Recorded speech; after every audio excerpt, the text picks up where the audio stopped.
Want to learn or play the piano, but a giant piano is not on your budget, or you don't happen to have a giant room where you can fit one? Korg Micro Key to the rescue. It comes in several sizes. I have here the 37 key model, but you can get a bigger or smaller one depending on what you're looking for. It's quite affordable and a great first MIDI keyboard. Check out the video description below for an Amazon link where you can get it just for $89.99. It does what you expect from a MIDI keyboard. You can use it with your FL Studio or Logic or Reason or Ableton.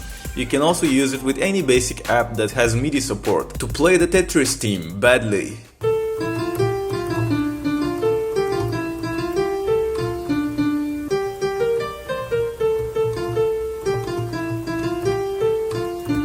It's easy to connect via USB and easy to transport in a travel bag, which is why I bought it.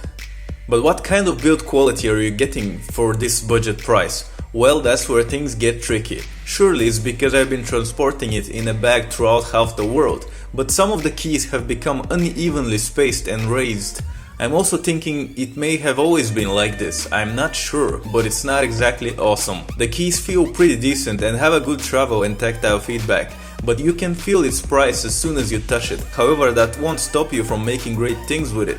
You get what you pay for, and I gotta say, for the price, the Korg Micro Key is one good MIDI keyboard, perhaps the best at its price range, and I would gladly recommend it for anyone who's starting to get into playing keys. It has octave up and down keys, a pitch and mod scroll wheels that feel really nice, and not one but two extra USB ports you can use for stuff.